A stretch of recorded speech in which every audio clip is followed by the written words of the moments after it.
Back guys, so in my last video I was explaining about e-migration. तो e-migration के different factors मैंने बताए थे कि किस रीज़न की वजह से जब पॉपुलेशन या ग्रुप ऑफ पीपल एक कंट्री को छोड़कर दूसरी कंट्री में जाते हैं बिकॉज ऑफ डिफरेंट फैक्टर्स, तो उसको ई-माइग्रेशन कहते हैं। तो अब जिस कंट्री से जाते हैं तो वहाँ की ऑब्वियसली पॉपुलेशन डिक्रीज होगी। अब जिस कंट्री में जाते हैं वहाँ पर ऑब्वियसली पॉपुलेशन इंक्रीज होगी। तो इस टाइप से पॉपुलेशन का एक टाइप डिक्लाइन होता है एक जगह पर, तो दूसरी जगह इंक्रीमेंट होता है। Now we'll understand about the second point and that is immigration. अब इसमें क्या होता है, when someone moves to a country from another place it is known as immigration. अगर कंट्री के अंदर ही एक जगह से दूसरी जगह आप मूव कर रहे हैं तो उसको इमाइग्रेशन कहते हैं। Whether or not a person is allowed to immigrate is controlled by the country that will host the person। अब ये जो इमाइग्रेशन है ये एक विद इन द कंट्री के बारे में बात है। वेदर और not a person is allowed to immigrate is controlled by the country.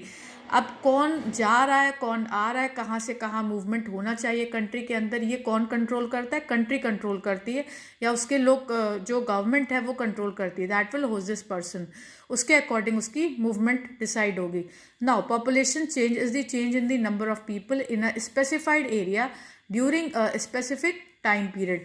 और पॉपुलेशन के बारे में मैंने स्टार्टिंग में ही बताया था कि ये ग्रुप ऑफ पीपल के बारे में बात होती है जिसमें हम लोग टाइम पीरियड को और प्लेस को ज़रूर आइडेंटिफाई करते हैं और उसको अंडरटेक करते हैं। और इसमें पॉपुलेशन चेंज के बारे में भी यही बताया गया है कि it is the change in the number of people in a specified area during a specific time period, की एक टाइम पीरियड के अंदर और एक स्पेसिफिक एरिया में कितने चेंज हो रहे हैं नंबर ऑफ पीपल में, उसको हम लोग क्या कहते हैं? Population change.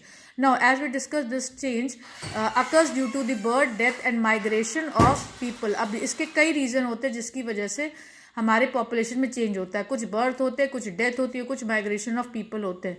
The difference between the birth rate and the death rate of a country is called natural growth of the country. अब व्हाट इज नेचुरल ग्रोथ?